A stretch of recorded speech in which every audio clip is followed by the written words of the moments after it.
você tem a sua Bíblia, abra comigo no livro de 1 Tessalonicenses. Vou ler o capítulo 4.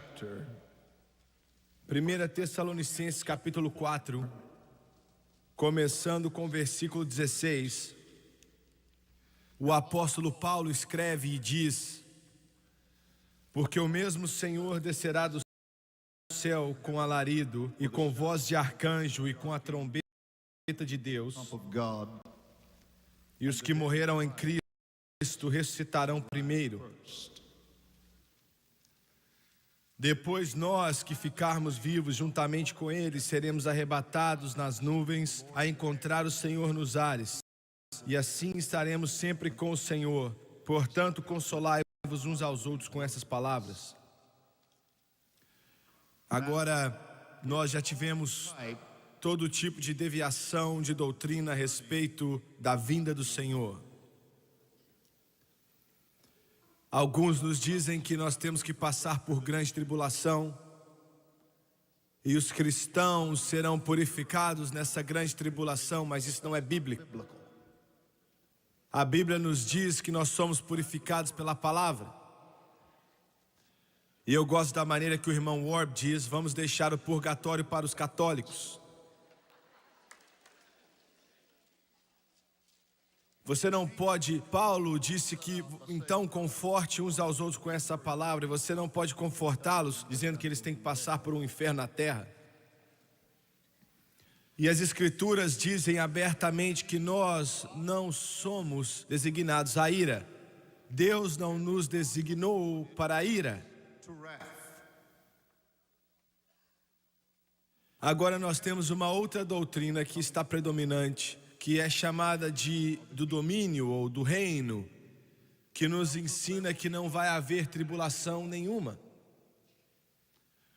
e que tudo vai ficar melhor e melhor e melhor e melhor, e que os cristãos vão dominar o mundo, e que em um curto período de tempo, ele disse que entre 1 e 10 anos, já faz 1 ano desde que ele disse essas palavras, que todos os muçulmanos vão aceitar a Jesus eventualmente, os budistas, os shintoístas, os confucionistas, os hindus, os espíritas, os ateus e os comunistas. E a América vai ser o trampolim com seu presidente, com a Corte Suprema e o Congresso, os juízes, todos cheios do Espírito Santo. E nós, os cristãos, vamos dominar o mundo, então nós vamos receber a Jesus de volta. Eu não sei porque nós íamos precisar dele.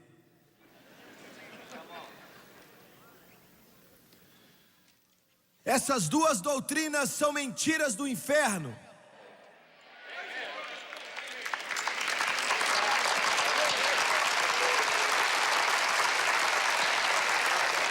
O apóstolo Paulo nos diz que nos últimos dias tempos horríveis viriam.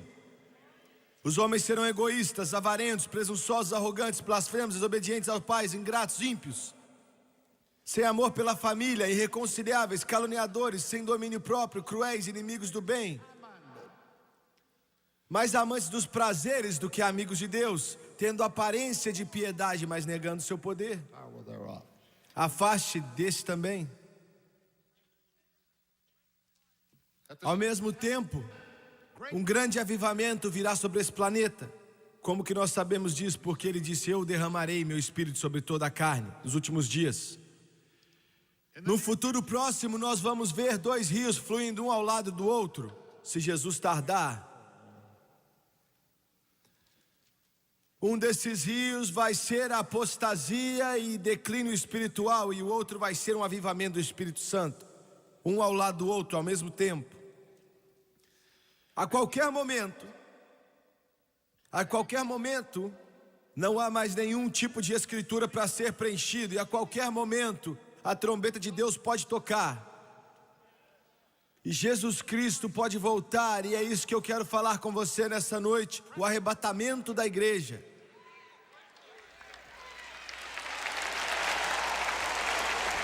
Há algum tempo atrás, nós recebemos um convite pela igreja na União Soviética de ir até ali para uma série de cultos. E eu fiquei meio que receoso.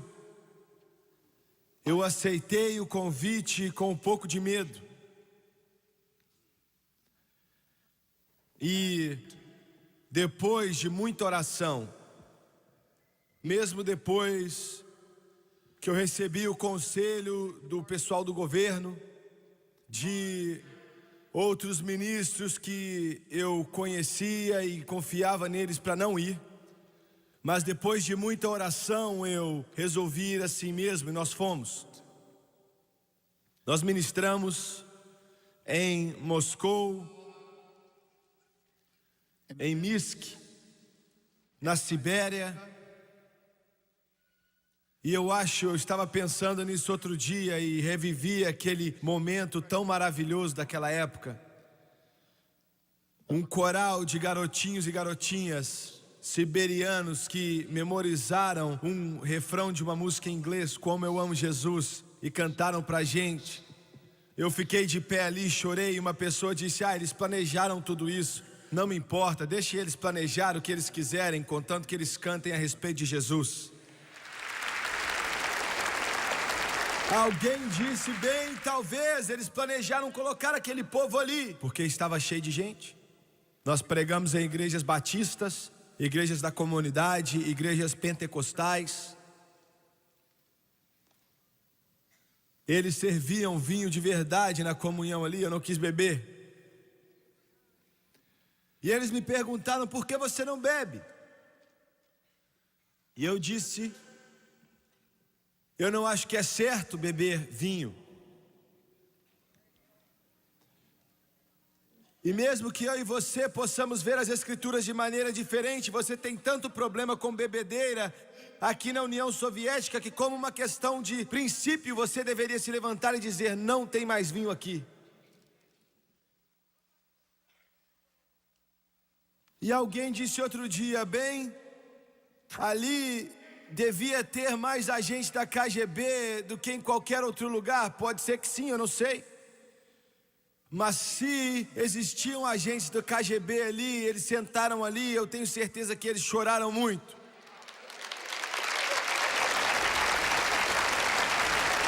Enquanto o Espírito de Deus movia no coração deles e eles vinham para Jesus da mesma maneira que vem pessoas para Jesus aqui, o Espírito Santo trabalhou lá como ele trabalha aqui. Ele trabalha da mesma maneira no mundo inteiro.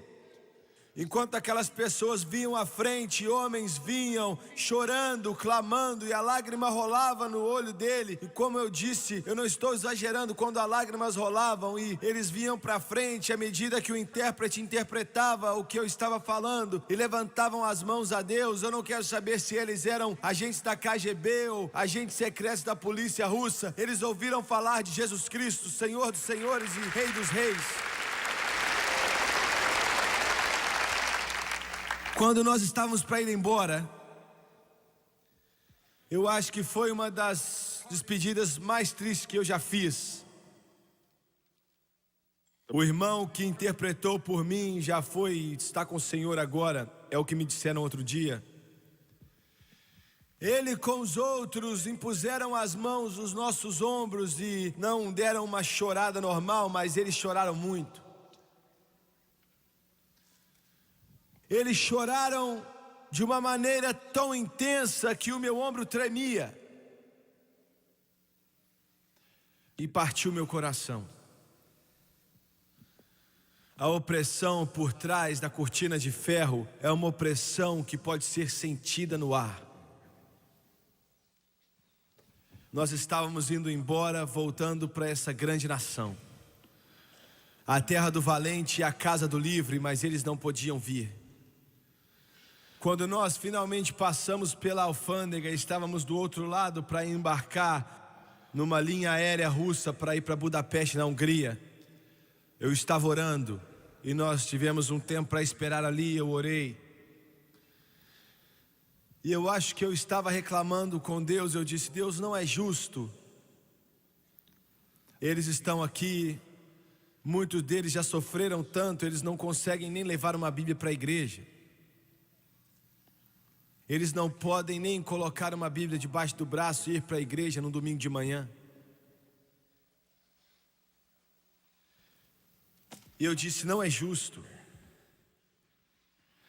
E as palavras de Davi Engels, da música de Davi Engels, vieram a mim enquanto eu ainda me vejo andando de um lado ao outro ali, orando naquele saguão do aeroporto. E veio sobre a minha alma enquanto o Senhor parece ter usado para me dizer algo. Muitos de vocês já ouviram.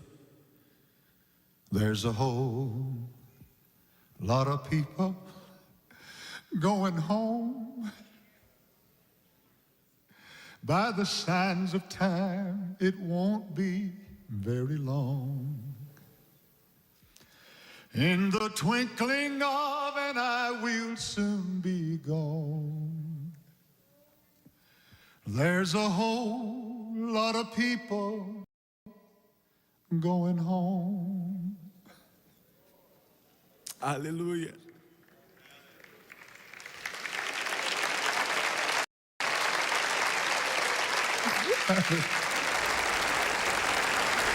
Aleluia. There's a whole lot of people going home. Charlie, eles estão vindo por detrás da cortina de ferro também. By the sands of time, it won't be very long. Paulo escreveu, In the twinkling of an eye, we'll soon be gone.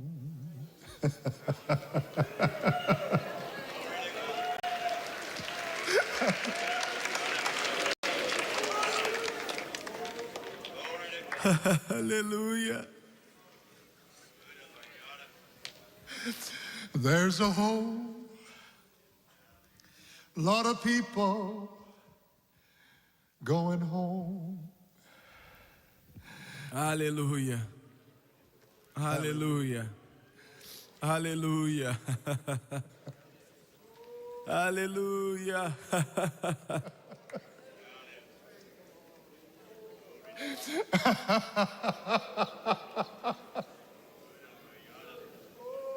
Glória a Deus. Aleluia. Ele está voltando, Ele está voltando, Ele está voltando, Ele está voltando.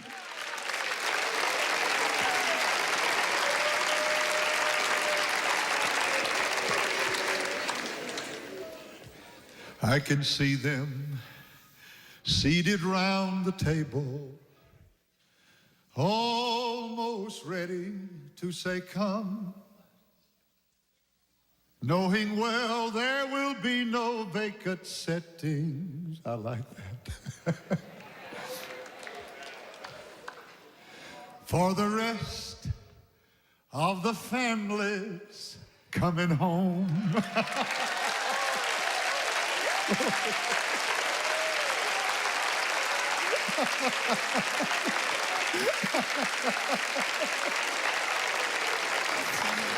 There's a whole lot of people going home. By the sands of time, it won't be very long.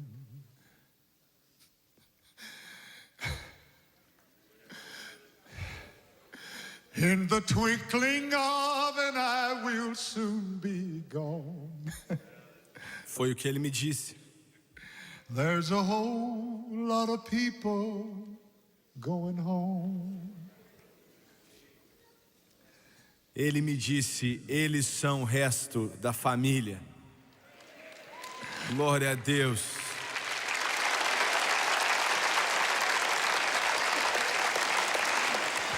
Aleluia. Glória a Deus. Me dê um minuto, por favor, me dá um momento. Existe muito sofrimento nesse mundo, mas Ele está pronto para terminar com isso tudo. Ele está voltando, Ele está voltando, Ele está voltando. Por que você não levanta as suas mãos e louve a Ele por um momento, porque você está salvo? Louve a Deus, aleluia. Aleluia. Muito obrigado, Senhor, bendito. Bendito é o nome do Senhor, aleluia. Glorificado seja o nome do Senhor.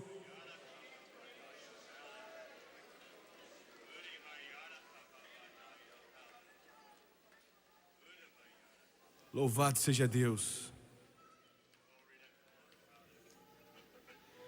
Aleluia. Nós então voltamos da Sibéria, de Minsk, e do que você chama de uma escola bíblica. Na verdade, eles não têm uma escola bíblica na União Soviética, mas há uma correspondência com alguns dos estudantes e eles estão servindo ali e nós mandamos cartas a eles. E naquela última noite, quando estávamos jantando na cobertura do Hotel Rússia, é o hotel mais alto do mundo, com mais de 4.000 quartos. Não há nada sobre aquele hotel que faça dele bonito, ele é muito crude. Mas a cobertura, e eu esqueci quantos andares, eu acho que 30 ou 35, eu sei que o irmão Green Weisman já esteve ali várias vezes. E aonde eles nos assentaram era bem de frente ao Kremlin. E eu me assentei ali por mais ou menos 8 ou 10 vezes, todas as diferentes vezes que comemos ali. E toda a parede era de vidro, em volta daquela parte do hotel construída por Joseph Stalin. E a maioria das vezes que eu estava sentado ali, eu ficava olhando para o Kremlin, que estava a poucos metros de distância. Era possível ver dentro do Kremlin. 37 acres. E o melhor de tudo é que eu sentei ali, bem no coração, na capital do ateísmo, do materialismo, querendo ir contra tudo de bom no mundo inteiro. Eu realmente acredito que é a religião de Satanás. E a coisa mais esquisita daquilo ali é que as igrejas que estavam ali, do lado de fora do Kremlin, ainda permanecem ali como museus, ou seja lá o que for. Ainda estava ali abaixo dos ars. E eu contei uma vez 27 cruzes no topo daquelas igrejas. Em volta do Kremlin, a cruz de Jesus Cristo era vista em qualquer lugar que você olhasse. Quão irônico. Os mestres do comunismo, os russos, as deixam ali como se fossem pedaços de museu. Mas bem no coração do ateísmo, do comunismo, a cruz de Jesus Cristo permanece de pé contra todo tipo de ataque, anunciando ao mundo que aquele é o único caminho para toda a humanidade. E eu olhei para aqueles 37 acres, naquelas paredes, formulação de doutrina para tentar conquistar o mundo, começando com Lenin até o dia presente de hoje. E eu estava sentado ali, eu estava vendo o sol se pôr. E eu pensei nos americanos que pagam imposto por causa do plano que é feito ali naquelas paredes do Kremlin. Os pagadores de imposto americanos já pagaram 2 trilhões de dólares desde a Segunda Guerra Mundial. Pense nisso. Quase 2 trilhões de dólares que quase faliram a nossa nação, tentando se preparar para uma defesa do que alguns se referem ao grande comunismo que está por vir.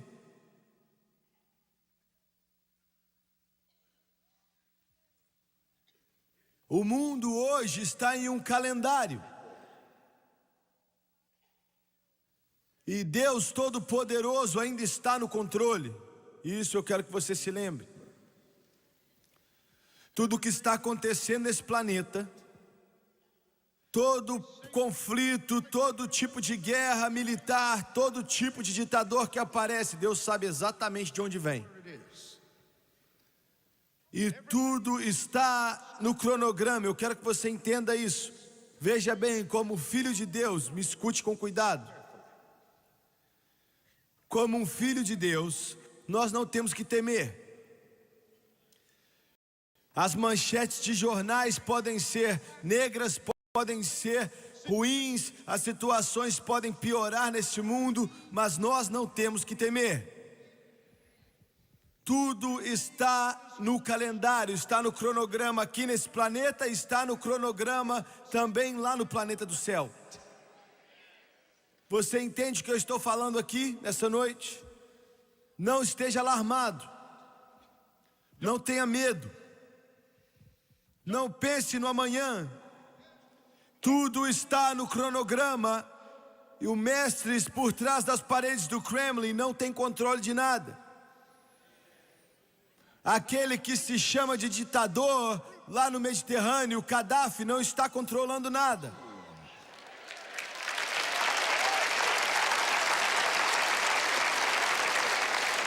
Nem mesmo o nosso grande presidente tem controle de nada. O Deus Todo-Poderoso ainda governa e reina nos reinos dos homens. Satanás não está controlando nada. Tudo está no cronograma aqui e lá. Com certeza está. Agora, nós acreditamos da palavra de Deus que o arrebatamento da igreja pode acontecer a qualquer momento. Como eu mencionei rapidamente, eu acredito que não há nenhuma escritura na Bíblia para ser cumprida antes de acontecer o arrebatamento. Existem muitas escrituras para serem cumpridas antes da segunda vinda. Está me entendendo? Essas são duas vindas que não tem nada a ver uma com a outra. A primeira vinda pode acontecer a qualquer momento. A segunda vinda não pode acontecer até que a primeira aconteça. Que faz sentido, né?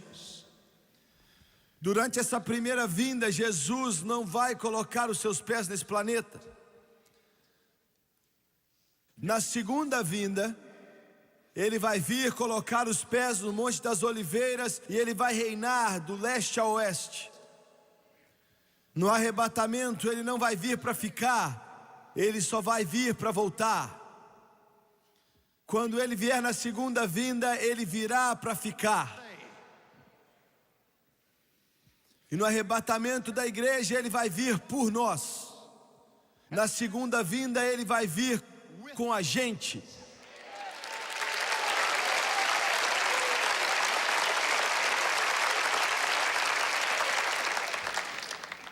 Há uma grande diferença nessas duas vindas.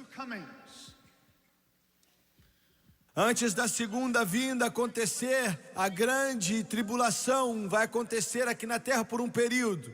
Vai explodir em toda a sua fúria sobre essa terra. Jesus disse que grande tribulação que o mundo jamais conheceu e nunca mais vai conhecer. A grande tribulação Ele a chamou. Algo tão incompreensível, catástrofes que vão acontecer aqui, que vão destruir esse planeta. As águas transformando em sangue, espíritos demoníacos voltando do abismo, a morte, o inferno e a guerra e fome nessa terra. Nessa noite eu entendo que vai ser um período de muitas trevas. Não tem muito a ver com a doutrina do domínio e do reino de Deus, que diz que tudo vai melhorar mais e mais e mais. Mas eu tenho que te lembrar, eu não estou aqui para pregar o que eu acho que você quer ouvir. Eu estou aqui para pregar, assim diz o Senhor.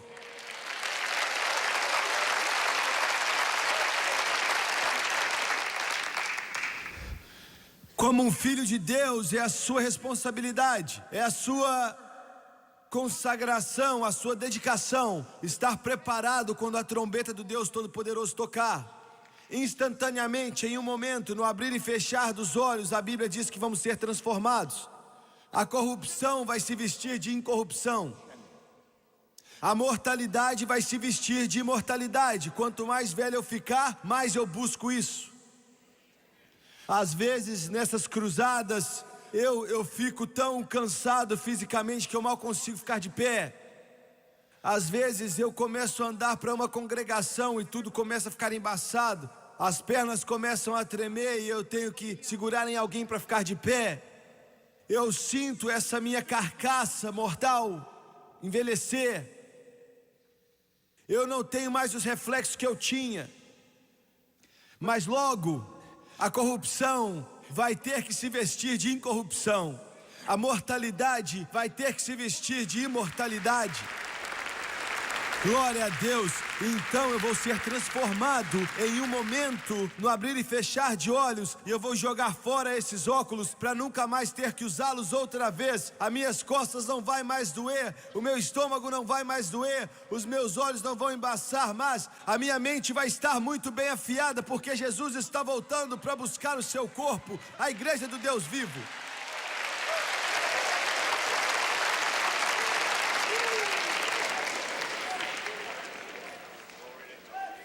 Aquilo que eu acabei de te dizer não está sendo pregado por detrás dos púlpitos como foi um dia. Eu não vou muito a igrejas, eu não tenho como ir a igrejas, e é óbvio. Mas eu assisto a televisão evangélica e eu não me lembro quando foi a última vez que eu escutei uma mensagem na televisão cristã sobre o arrebatamento. Eu acho que nunca escutei.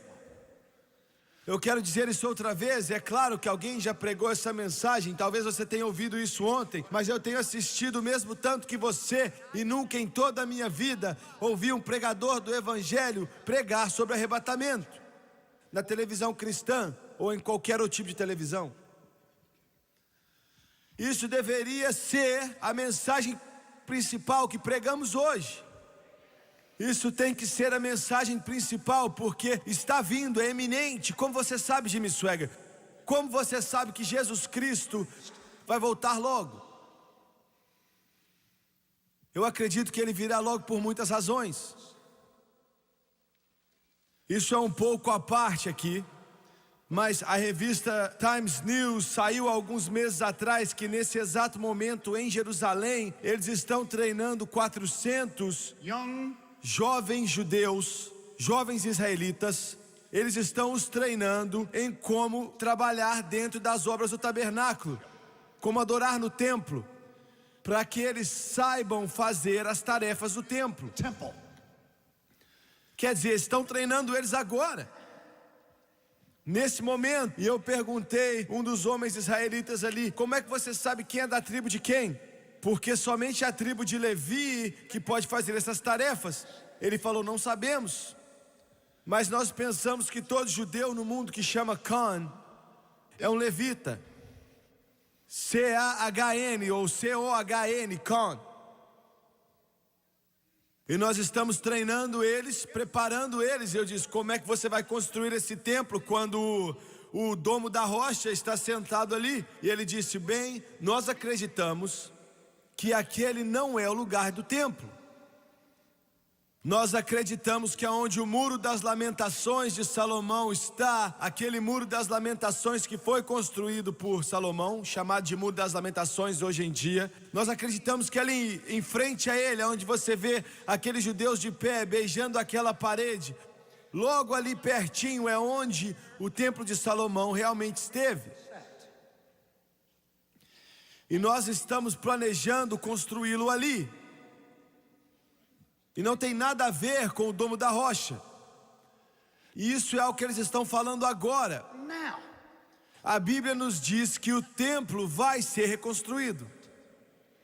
Nós sabemos que vai ser reconstruído. Então, se eles estão treinando jovens agora para fazer as tarefas do tabernáculo e estão falando a respeito do lugar, os planos já foram desenhados. Modelos de templo agora em Jerusalém já foram escolhidos pelos arquitetos. Está me escutando? Você diz: irmão Swaggart, isso é importante? Não, não é. Eu não estou nem aí para aquilo. Jesus mudou tudo isso há 2000 anos atrás. Está me ouvindo? Ele morreu no Calvário, ressuscitou dentre os mortos, para que nenhum tipo de cordeiro tivesse que ser oferecido, para que nenhum tipo de sangue pudesse ser colocado no propiciatório, e não existisse mais sacrifício no templo. Mas é importante porque é o cumprimento de uma profecia bíblica. E se eles estão tão pertos, quanto mais pertos devemos estar do momento onde Deus vai tocar aquela trombeta e soprá-la, e Jesus Cristo vai voltar, a Bíblia diz, com júbilo, com a voz do arcanjo e com a trombeta de Deus. Quanto mais perto devemos estar. Mas esse não é o maior sinal. O maior sinal que o arrebatamento está para acontecer. E eu fico maravilhado com Deus porque esse pobre, fraco e indigno ministro fez algo pequeno para contribuir. Para ser sincero, todos aqui nessa plataforma fizeram. E é isso, o maior sinal de todos. O sinal que o mundo ainda não reconhece, não entende ou sabe dele. Eles nem têm notado isso. Mas é um sinal para a igreja, como nenhum outro sinal. E é um cumprimento do sermão ou profecia de Pedro, que nos últimos dias eu derramarei o meu espírito sobre toda a carne. Glória a Deus. E nos últimos 20 anos, centenas de milhares de batistas foram cheios com o Espírito Santo. Centenas de milhares de católicos foram cheios com o Espírito Santo. Centenas de milhares de metodistas, episcopais e luteranos foram cheios com o Espírito Santo. Você está me escutando? Quando aquela multidão nas nossas cruzadas começam a crescer mais e mais, e nós temos que alugar coliseus para 15, 20, 25 mil pessoas, para que as pessoas se assentem. Eu pensei, sem mesmo orar, porque Deus me disse, em 1970, todo domingo à tarde, Ray Lugo está aqui nessa noite, ele tocou para centenas daqueles cultos, orando para pessoas serem cheias do Espírito Santo. E naquela ocasião ele me disse: se você acreditar em mim, você verá 1000 pessoas ou mais em um culto sendo batizados com o Espírito Santo. E nós chegamos a ver 200, 300, 600 batizadas com o Espírito Santo, mas nunca 1000.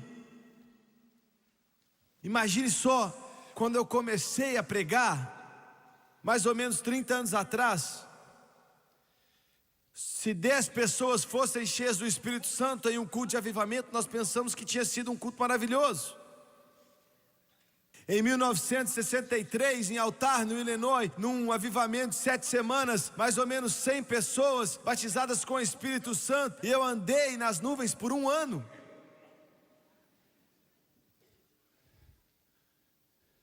Mas ele disse: você vai ver 1000 em um só culto. E eu fiquei desesperado quando eu via os anos passarem. E em meu coração eu lembrava do que Deus tinha me dito, mas eu não sei como isso podia acontecer, 1000 em um só culto. Mas quando eu via a multidão crescer, sem mesmo orar, eu pensei: eu vou terminar esse culto de domingo à tarde, que as pessoas são cheias do Espírito Santo. A multidão está crescendo tanto que eu nem dou conta de orar para todas essas pessoas. Como é que alguém pode orar para milhares e milhares de pessoas que vêm para receber o Espírito Santo? Como pode? E eu não orei a respeito disso. Eu disse: Senhor, eu não disse nada para o Senhor. Eu disse: Swagger, vamos acabar com isso. Eu estava em uma cidade, e quando eu cheguei ao auditório naquele domingo à tarde, determinado a pregar mais uma mensagem e não orar por pessoas para serem cheias do Espírito Santo, o Espírito Santo mesmo, eu quero dizer que Ele me colocou no canto, Ele me segurou, e eu queria sair para a plataforma e começar a chorar. Foi em Greenville, na Carolina do Sul. E Ele disse: Essas reuniões são minhas, elas não são suas. Elas pertencem a mim. Eu sou o que te unge. Sem mim você não pode fazer nada. Ele me deixou cheio de medo. Porque eu quero te dizer algo, meu irmão. Um pregador sem o Espírito Santo é como se fosse um carro sem gasolina. É como se fosse um avião sem o seu motor. É como se fosse o mundo sem o brilhar do sol. O Espírito Santo é o nosso poder, é a nossa força. Não são os seminários, não são os doutorados, não são prédios maravilhosos, mas o poder do Espírito Santo. O poder do Espírito Santo não é por força, nem por poder, mas pelo meu Espírito, diz o Senhor dos Exércitos. Vocês estão me ouvindo, igreja? Vocês estão me ouvindo, igreja? O único poder que Deus reconhece é o poder do Espírito Santo. Ele não reconhece outro tipo de poder. Eu ainda vejo aquela plataforma cheia de pessoas. Eu ainda vejo aquela audiência que lotava aquele auditório. E eu cheguei ali e disse: Senhor, eu não me preparei para pregar no Espírito Santo. E ele disse: bem, apenas me obedeça. E de pé ali ao lado do piano, eu disse: Deus, se o Senhor permitir que eu chegue até aquele pódio, eu nunca mais vou tentar fazer esses cultos sem a sua ajuda. E eu quero te agradecer por me alertar antes do culto e não depois. E eu preguei sobre o Espírito Santo. E veja bem, todos eles me disseram: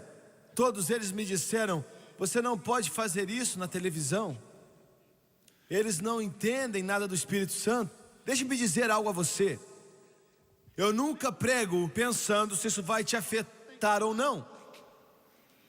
Eu nunca prego pensando se essa pessoa vai gostar ou não.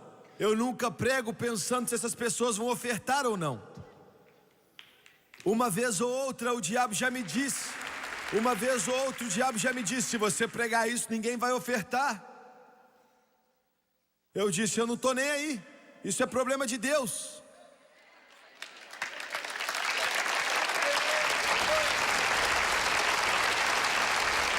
Um pastor da Assembleia de Deus me disse outro dia: se você continuar pregando dessa maneira, as pessoas da Assembleia de Deus não vão te apoiar. E eu disse: se eles não me apoiarem, Deus levanta uns católicos para me apoiar.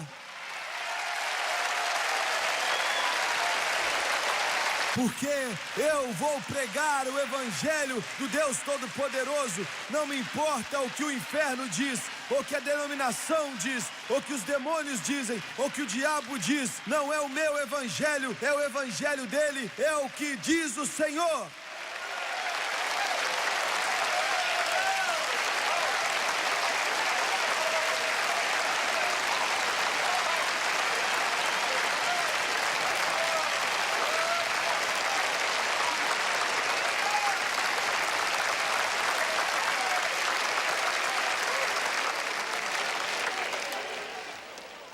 Houve um mover de Deus naquela noite, naquela tarde. Quer dizer, havia ali uma onda de glória do Espírito Santo que passou naquele pessoal. Era como se a gente sentisse a chuva cair naquele auditório. E mais ou menos 6 meses depois, nós começamos a cruzada no Madison Square Garden, na cidade de Nova York, estado de Nova York, na Grande Central Station. Domingo pela tarde, entre 15 e 20 mil pessoas ali naquele coliseu. E eu dormi por mais ou menos 2 horas, talvez 2 horas ou 1h30. Eu não sabia o que estava acontecendo no mundo espiritual. E eu não estaria vivo hoje se a mão dele não estivesse sobre nós.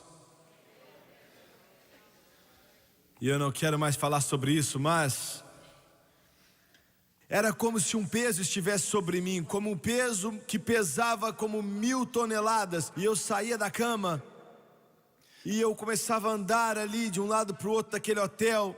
E eu começava a chorar e eu me lembrava das lágrimas. Eu sabia que Deus estava fazendo algo, mas não sabia o quê. Na manhã seguinte, enquanto eu andava ali na rua, eu andei mais ou menos umas 2 ou 3 milhas e voltei. A presença dele estava tão poderosa na minha vida, que nós começamos aquele culto e eu não sabia, eu não tinha nem ideia, mas aquele seria o dia em que Deus cumpriria aquela profecia que Ele me deu. E mais de 1000 nova-iorquinos iam ser batizados no Espírito Santo, com evidência em orar em línguas, assim como o Espírito Santo os capacitava. E eu preguei naquela tarde, e eu me lembro que a glória que veio sobre aquele lugar era como se uma tempestade tivesse passado por cima. Quer dizer, quando você sabe e sente aquela unção do Espírito Santo, você não consegue se satisfazer com qualquer outra coisa. Vocês que foram batizados com o Espírito Santo e ainda estão tentando ir para um mausoléu, uma igreja que não tem isso, você não vai sobreviver. Quando você experimenta a glória e o poder e a unção, você não se satisfaz mais com qualquer outra coisa. Aleluia! Você não aguenta mais pregadores mortos pregando sermões mortos para congregações mortas. E eu pedi para que eles viessem, como eu sempre faço. Vem até a frente, para ficar de pé ali na frente. E milhares deles vieram. Eles vieram de todas as partes do Madison Square Garden. Eles vieram e preencheram toda a parte da frente, preencheram todos os corredores e até o fim daquele estádio. Cada um daqueles corredores deviam ter ali 5.000 que vieram para ser cheios do Espírito. E eu pedi para que os crentes viessem ficar atrás deles, e só alguns puderam vir e ficar, porque estava tão cheio ali. E nós oramos por eles, e houve uma onda de glória que veio sobre aquele lugar. Centenas e centenas, e eu posso dizer sem exagerar que eu acho que milhares foram cheios. Não 1000, mas eu acredito que foi 2 a 3 mil pessoas, e eu sou muito conservador com esses números. Naquela noite nós saímos para Londres, e na próxima manhã eu me levantei para orar. Você ora o tempo todo, Jimmy? Eu não tenho escolha. Se Ele não me disser o que pregar, eu não sei o que pregar. Se Ele não me der o que Ele quer que eu entregue a você, eu não sei o que fazer. Veja bem, eu nunca fui a um seminário.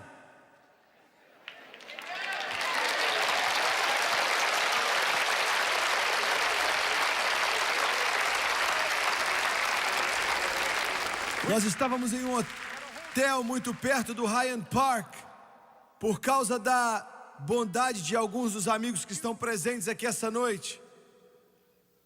E eu saí no Hyde Park para orar, e eles têm tudo no mundo naquele tal de Hyde Park. E eu pensei, bom, eu vou orar ali, é um bom lugar para orar. E eu estava orando, e eu ainda vejo o lugar, eu vejo as árvores, eu vejo a rua. E o Espírito de Deus disse: na noite passada, você teve mais de 1000 pessoas batizadas no Espírito Santo. Eu cumpri a profecia que eu te dei em 1970. Eu ainda não tinha entendido. Eu não tinha nem pensado naquilo. E eu comecei a chorar e fiquei quebrantado. Ele me disse outra coisa. Ele disse: e eu estou te dando outra agora. Naquela época você não ia conseguir suportar, mas eu estou te dando uma outra agora. Você ainda não viu nada.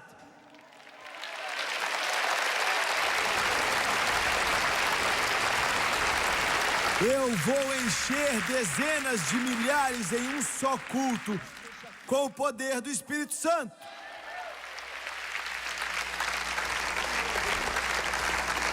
A profecia de Pedro, que nos últimos dias eu derramaria o meu espírito sobre toda a carne. E esse é o maior sinal de que o arrebatamento vai acontecer. Por que é que ele está derramando o Espírito Santo? Ele está derramando para que a igreja fique preparada.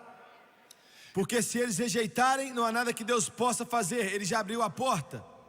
Ele já deu a eles. E eu quero te dizer uma coisa: existem mais pregadores batistas cheios do Espírito Santo do que você pode imaginar.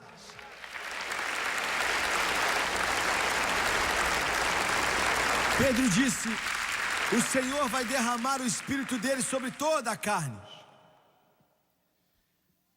Um padre da igreja católica me escreveu outro dia. Disse: eu estou cheio do Espírito Santo.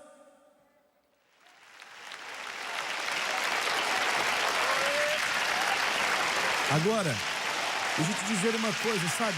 A maioria dos meus amigos protestantes ficaram bravos comigo porque eu deixo os católicos nervosos. Eu não faço isso, eu não deixo eles nervosos, eu apenas entrego a mensagem que Deus me disse para levar a eles, só isso. Eu amo os católicos. Ele disse: eu quero encontrar com você. E ele foi cheio de Espírito mesmo. Eu vi ele na televisão. Ele ainda está errado orando para Maria. Ele ainda está errado carregando aquele terço com ele. Ele ainda está errado se chamando de pai. Ele está errado na cabeça dele, mas está certo no seu coração. Está me entendendo? Aleluia! Ele disse: eu fui cheio do Espírito Santo. Eu acredito que ele foi cheio do Espírito Santo. Ele disse: eu oro em língua todos os dias. Jesus encheu o meu coração. Eu estou tentando fazer o avivamento vir sobre os católicos. E eu disse: muito bom, faça isso. Eu estou tentando te dizer algo. Todas as vezes que alguém muito precioso, independente de quem eles sejam, venham e comecem a orar em outras línguas, como o Espírito de Deus os capacita, isso é um sinal para o mundo inteiro que Jesus está para voltar. A trombeta está para tocar e Ele está preparando a igreja dele, Ele está preparando o seu povo, Ele está preparando o corpo dele, Ele está os preparando. E o único que pode preparar a igreja não são os seminários, não são escolas bíblicas e nem pregadores, mas é o Espírito Santo. Esse é o único que pode preparar a igreja do Deus vivo.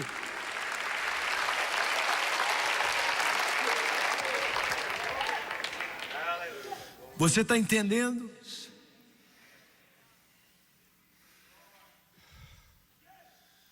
O Espírito Santo é o pastor dessa igreja. O Espírito Santo é o evangelista através da televisão, enquanto eu falo aqui tropeçando em minhas próprias palavras. O Espírito Santo, este é o maior sinal de todos. Que a trombeta está para tocar.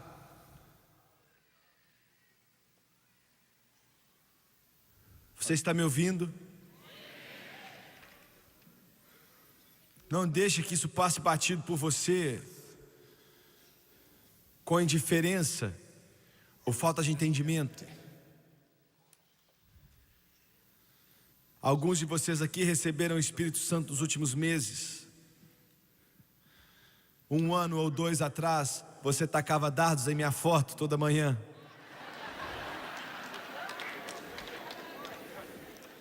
Você odiava o chão que eu pisava, e eu não estava nem aí. Mas o seu mundo inteiro foi transformado de cabeça para cima. Não de cabeça para baixo, pela primeira vez você está de cabeça para cima. Aleluia.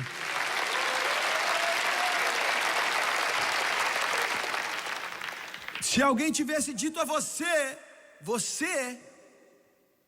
criado em uma atmosfera religiosa litúrgica,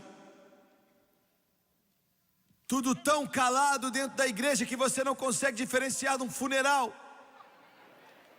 A única diferença é que eles não têm um caixão.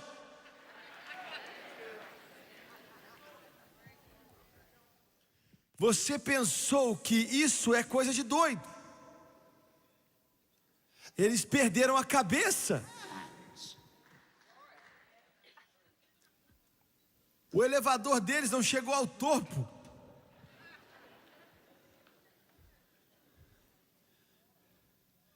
Só um maluco para agir dessa maneira na igreja. Esse negócio de balançar as mãos no alto, isso é repulsível. Gritando alto, meu Deus, eles são muito altos, escandalosos. Agir dessa maneira na igreja. E quando eles falam naquela língua esquisita, eu não quero nada a ver com isso. Mas quer saber de uma coisa? Você é o mais alto em toda a igreja agora. O primeiro nos corredores a pular e dançar no Espírito, levantar as mãos e orar em línguas, porque Jesus Cristo mudou a sua vida totalmente, completamente, através do poder do Espírito Santo.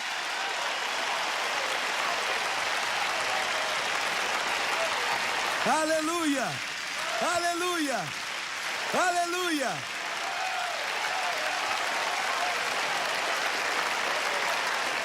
Glória a Deus!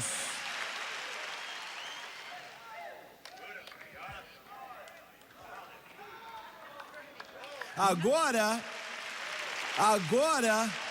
nós das Assembleias de Deus, e nós das igrejas de Deus, e nós das igrejas pentecostais, e nós das igrejas quadrangulares, olhamos para você como se você estivesse doido. Você perdeu a cabeça, você fala alto. Não é? Qual o seu problema? Você fala alto. Qual o seu problema? Dançando para cima e para baixo do corredor. É isso que nós éramos e é isso que nós temos que voltar a ser, porque Deus disse que ia derramar o Espírito dele. Ele vai derramar o Espírito dele sobre toda a carne. Eu vou derramar, eu vou derramar, eu vou derramar, eu vou derramar.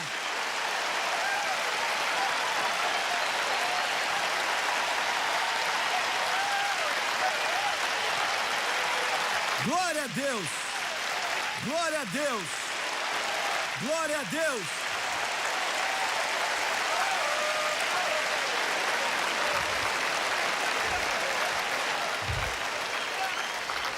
Ele disse: eu vou derramar.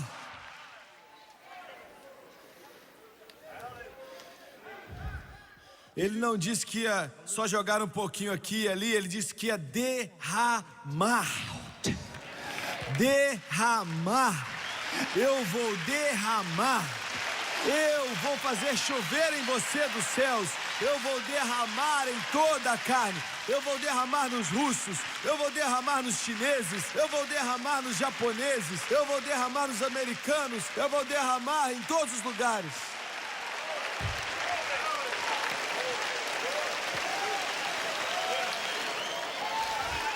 Glória a Deus. Glória a Deus.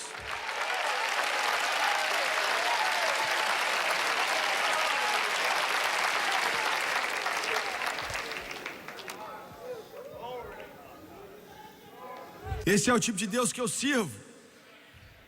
Quer dizer, isso é coisa grande. Quando nós construímos essa igreja, quando nós começamos a planejar, nós tínhamos acabado de começar a igreja. O Glenn Miller começou 6 anos e meio atrás, não foi? Esse é um dos homens que mais ama a Deus que você pode conhecer.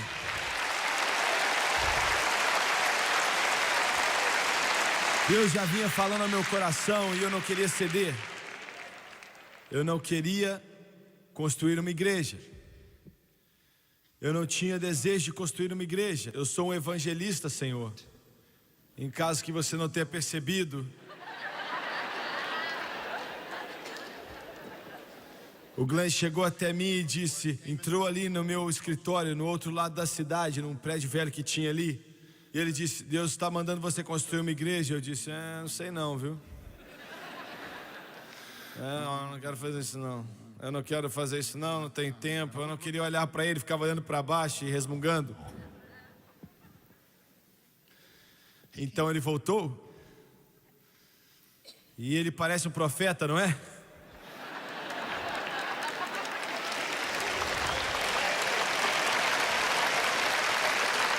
Então eu disse, tá bom, já que você insiste, vai lá, eu não tenho nada com isso. Eu não vou pregar lá, eu vou congregar lá, mas não vou pregar lá.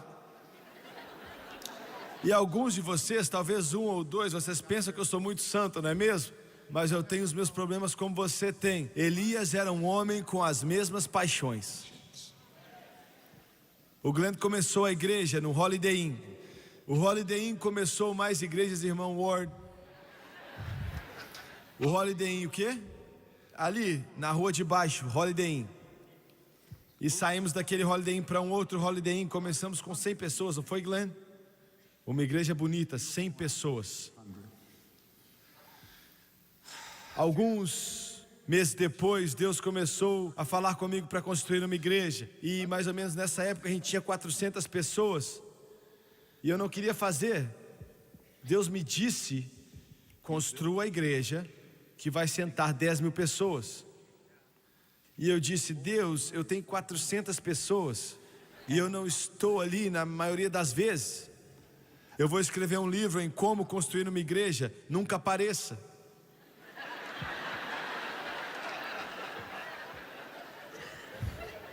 Nós viajávamos o tempo todo. E eu então pensei, como é que eu vou construir uma igreja para 10 mil pessoas? E nós tínhamos 400. Algumas dessas pessoas sentadas aqui na frente, eles estavam, eu não sei se eles estavam ali no primeiro domingo, mas eles estavam ali pela maioria dos domingos que começamos e não perderam muito. Eu não sei onde vocês estavam antes, eu não sei onde, antes de vocês se tornarem pentecostais, batistas. Nessa cidade, sabe, não existia nenhuma igreja pentecostal. Ou era batista ou era católico. Só isso. Quando o primeiro grupo vieram na igreja, eles entravam aqui, faziam o sinal da cruz, né? No, man, I thought...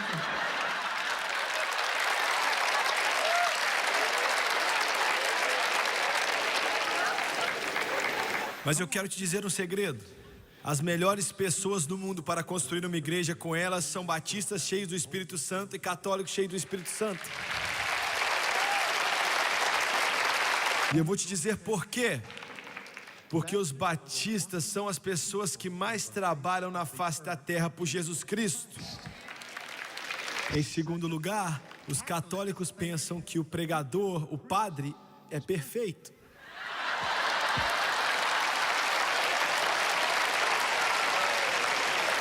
Aleluia!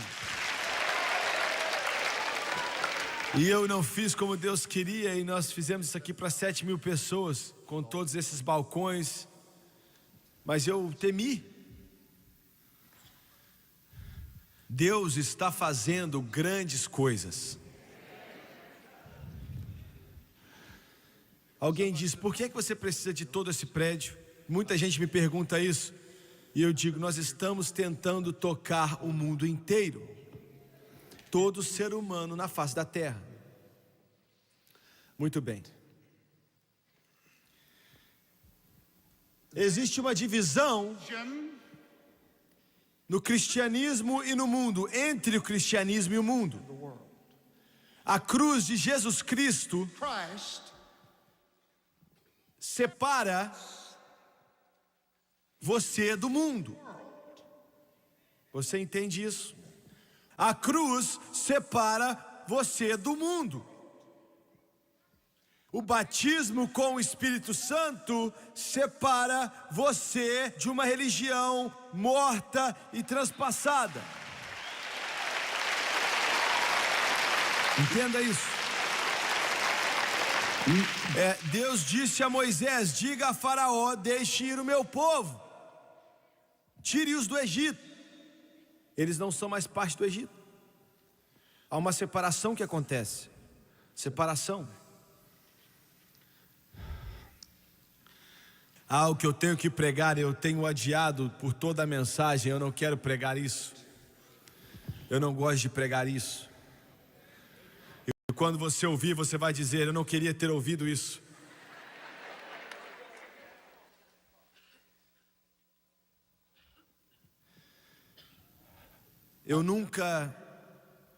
Meu coração nunca esteve tão quebrantado como o dia de hoje. Nunca. Eu nunca trabalhei com um fardo tão triste. Se levantou em Jerusalém, olhou para as pessoas e disse: eles são como ovelhas sem pastor. As pessoas seguem pastores. E eu ouvi, eu acho que foi o Dave Wilkerson ou foi o Don Blank, um dos dois disse, talvez foi Charles Greenwood, que disse: existem criadores de ovelhas, existem mercenários, existem pastores. Os criadores de ovelhas conduzem as ovelhas. Conduzem as ovelhas para o seu próprio engrandecimento, ego ou orgulho. Está me ouvindo? As ovelhas são secundárias. O criador de ovelha força as ovelhas a ir onde ele quer que elas vão. E também ao mercenário, que está nisso por dinheiro. Tudo gira em torno do dinheiro. Eu me lembro em Detroit, no Michigan, com o Bon Bowman. Na primeira reunião que durou 4 semanas, a segunda durou 9 semanas. E naquela segunda reunião, se eu me lembro bem, foi numa sexta-noite, o lugar estava cheio. Tinha uma plataforma naquela igreja antiga que eles construíram ali. E o culto terminou e uma mulher veio até mim. E ela devia ter 50 anos de idade, eu acho. Ela tinha um casaco bem velho que estava usando, e era fevereiro ou janeiro, e a reunião começou em janeiro. Um casaco muito velho. Aquele casaco velho, você não conseguiria nem dar de graça para alguém, porque estava tão velho, tão sujo. Você olhava para ela e dava para saber que a vida dela tinha sido difícil. Ela chegou até a gente e queimava no meu espírito, eu nunca vou esquecer. E foi Deus que fez isso. Ela chegou até mim e disse: irmão Swagger, eu me virei, olhei para ela e a vi. E ela disse: Deus mandou eu te entregar isso. E ela colocou um bolo de dinheiro em minha mão. Muitas pessoas fazem isso. Mas eu fiz algo que eu nunca fiz antes. Eu segurei a mão dela e eu não queria largar, e ela começou a sair e ir embora. E eu segurei as mãos dela.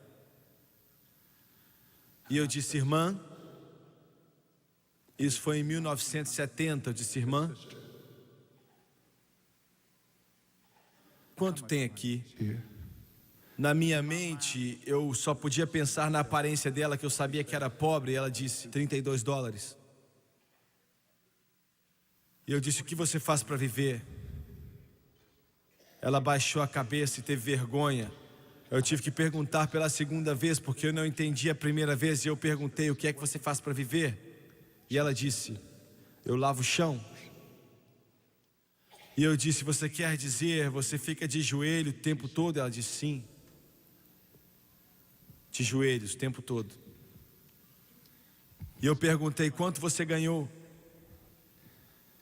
essa semana? E ela disse: $32. E eu disse: você deu tudo essa organização sem que ele esteja supervisionando para ver se não é verdade? Se eu pagar um almoço para aquele pastor ali, eu tenho que assinar o nome deles atrás do recibo, e ele vê para ver se é isso mesmo que está certo. E existem pastores que guiam o rebanho. Some through the waters and some through the flood. Some through the fire, but all through the blood. Some through great sorrows, but God gives a song in the night season and all the day long. Now listen to me. A nossa necessidade hoje, é isso que eu quero pregar, eu vou falar rapidamente. É impossível encontrar pregadores que têm convicções hoje em dia. Está me ouvindo? Estou falando de convicção, pregadores que têm convicções, que vão se levantar, independente do que venha contra eles, para dizer isso está certo e isso está errado.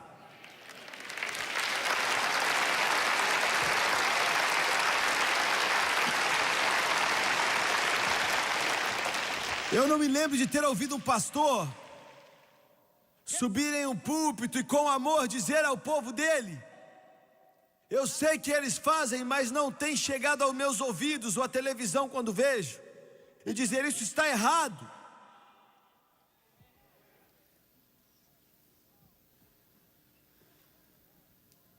Em segundo lugar, está ficando cada vez mais difícil encontrar pastores que entendem qualquer coisa da liderança do Espírito Santo. Nessa manhã eu liguei a televisão em um pregador que eu conheço e que eu amo muito. O meu coração partiu. Eu escutei 30 minutos de música que se enquadrariam melhor se fossem um canal do mundo, por roqueiros, exibindo a própria carne. E de repente um livro aparece na tela e diz como receber o Espírito Santo e ser usado com os dons do Espírito. Quando nós misturamos o Espírito Santo com poderes demoníacos do inferno, nós estamos em apuros. Você está me ouvindo? Nós estamos em apuros. Alguns de vocês se perguntam, e até eles se perguntam, por que é que todas as vezes que eles cantam, às vezes eu perco algumas, mas toda vez que eles tocam a guitarra ou eles cantam, eu escuto com o ouvido aguçado. E às vezes por dias eles trabalham em uma música, então eu escuto e digo não, porque o Espírito Santo disse não, isso me ofende.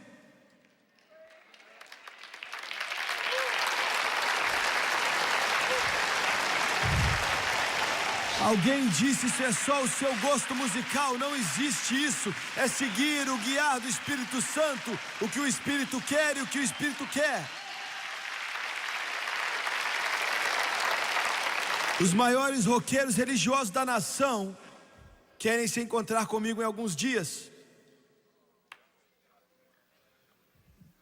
Eles não vão gostar o que eles vão escutar.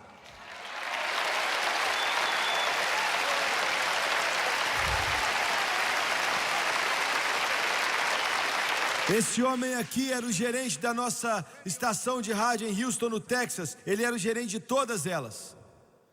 Hardy Brundage. Talvez existam, não com ele, mas algumas das outras rádios que estão tocando em nossas rádios que nós não gostamos, nós não escutamos isso. Se eu escutar isso, eu te mando embora. Se ele escutar isso, ele manda eles embora. E alguém pode dizer, você não consegue levantar a sua média. Eu não estou nem aí para a minha média. Eu estou tentando obedecer a Ele que me chamou para ser um soldado.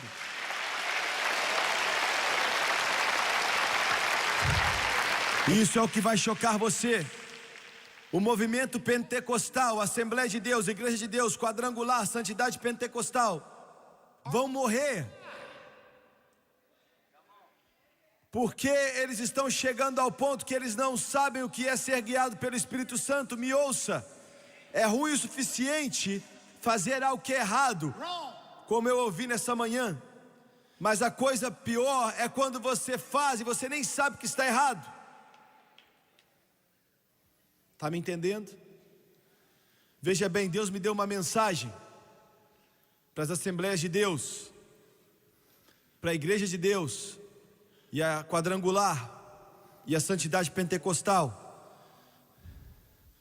E não está indo muito bem. E a pior parte disso é, eu só estou começando.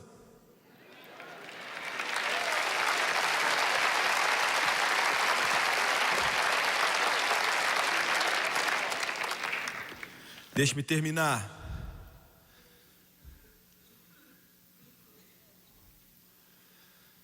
Quando acontecer o arrebatamento, não vai ser silencioso. Alguém disse, eles não vão sentir falta da gente quando nós formos embora. Querido, não acredite nisso. Quando nós sairmos daqui, nada que vai ficar vale a pena. ser comentado. Jesus disse que você é o sal da terra e a luz do mundo. Quando nós formos embora, não vai ficar nada a não ser um inferno. A única coisa que mantém esse planeta mais ou menos são os filhos do Deus vivo, com Jesus Cristo no coração e na vida deles.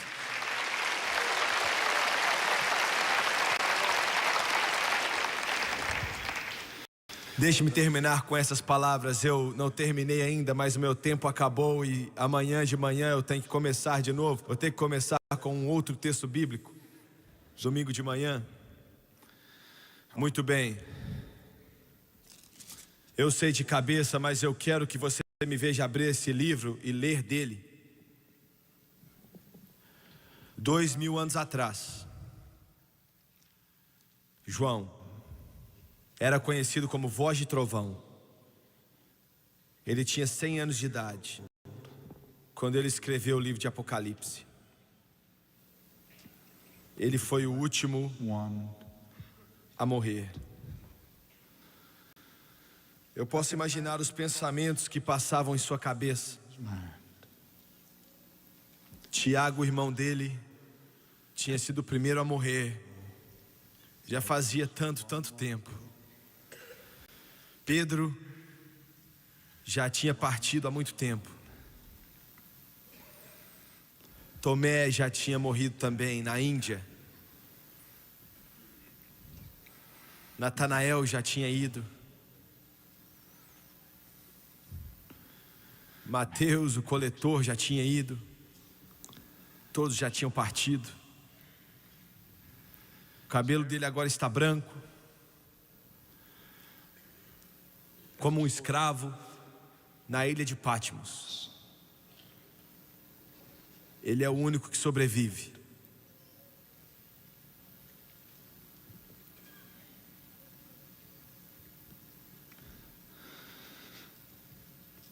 Jesus aparece para ele mais uma vez e disse: eu sou aquele que estava morto, mas eu estou ainda mais vivo. E quando ele terminou o livro mais querido que o homem já conheceu, e com aquela caneta na mão ele escreveu: e se alguém tirar quaisquer palavras do livro desta profecia, Deus tirará sua parte do livro da vida e da santa cidade e das coisas que estão escritas nesse livro. Aquele que testifica essas coisas diz: certamente cedo vem. Então João escreveu: amém. Ora vem, Senhor Jesus. There's a whole lot of people going home, and by the signs of time it won't be very long. In the twinkling of an eye will soon be gone. There's a whole lot of people going home. Quero te perguntar: se essa trombeta tocar nessa noite e ele disser: venha, meu querido, venha para perto de mim,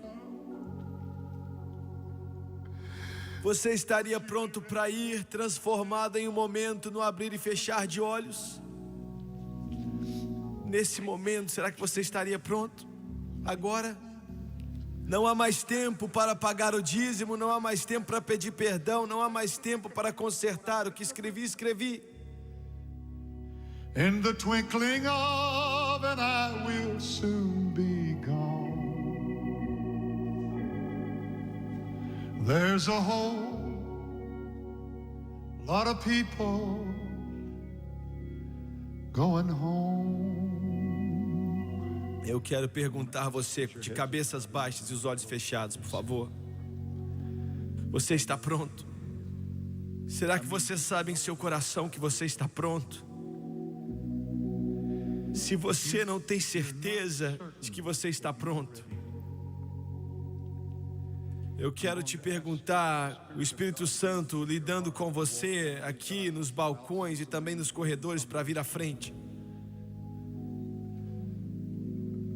Nós vamos pedir você para fazer isso sem levantar as mãos, sem se colocar de pé, como um grupo, um corpo. Eu só vou te pedir para se levantar e vir até aqui à frente.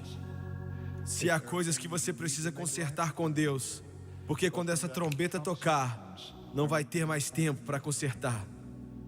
É só isso. Nós vamos cantar outra vez e eu quero que você venha. There's a whole lot of people going home by the signs.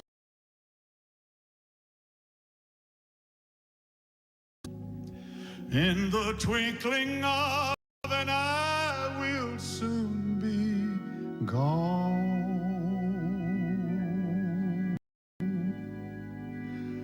There's a whole lot of people going home. There's a whole lot of people going home. By the signs of time, it won't be very long. In the twinkling of an eye, we'll soon be gone. There's a whole lot of people. Everybody stand, please. Everyone stand. Well, there's a whole lot of people going home. By the signs of time, it won't be very long. In the twinkling of an eye, we'll soon be gone. There's a whole lot of people going home. There's a whole lot of people going home. By the signs of time, it won't be very long. In the twinkling of an eye, we'll soon be gone. Pour out your heart to it. Worship Him. Slip up your hands and praise Him. Let's get ready to go. There's a whole lot of people going home. By the signs of time, it won't be very long. In the twinkling of an eye, we'll soon be gone. There's a whole lot of people. Come on, praise Him, worship Him, love Him. There's a whole lot of people going home. By the signs of time, it won't be very long. Twinkling of an eye,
Glória a Deus, aleluia. Jesus, be Jesus in me. No longer me, but thee. Resurrection power, fill me this hour. Jesus, be Jesus in me. Sing it, Jesus, be Jesus. Worship Him. Let the Spirit of God work on your heart. Let the Spirit of God work in your soul. No longer me, but thee.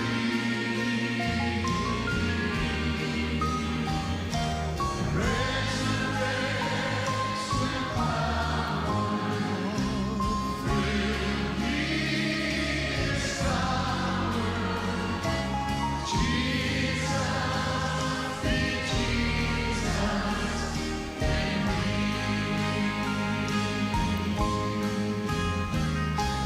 Jesus, be Jesus in me.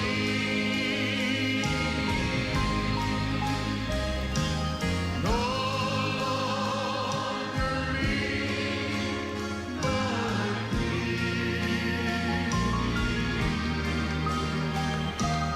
resurrection power, Lord, fill me this hour. Jesus, be Jesus in me. Just tell the Lord all about it. Just ask Him to touch your heart, to break every bond of darkness, to give you victory over that which is hindering you. Right now, ask Him to do it.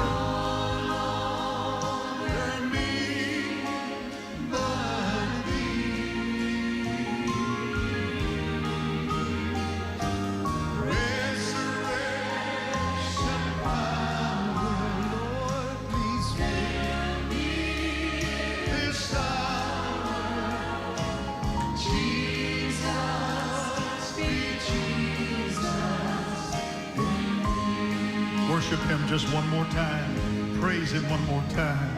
Oh, Jesus, be Jesus in me.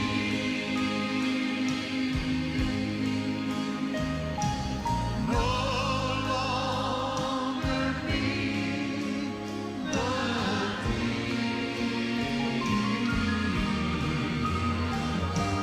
resurrection power, Lord, fill me this hour. Jesus, be Jesus in me.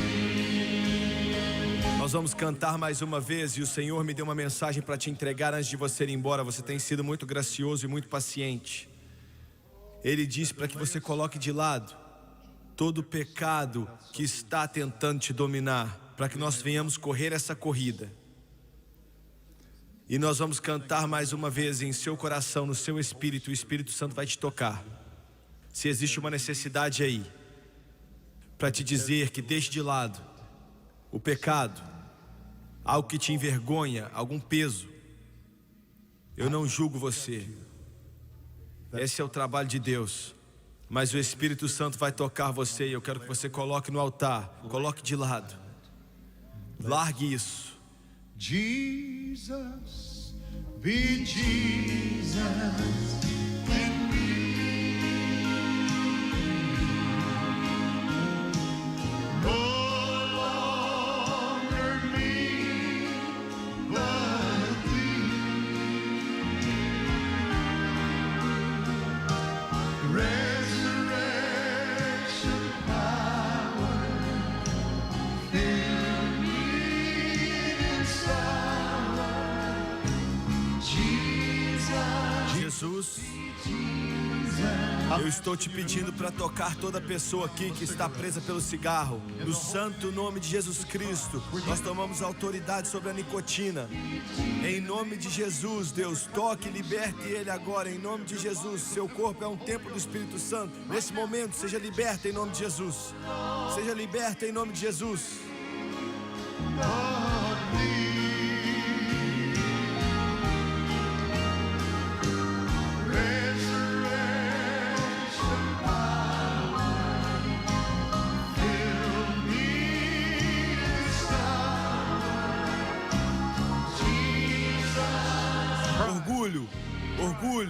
Orgulho, o pecado do orgulho, em nome de Jesus, coloque no altar o pecado do orgulho.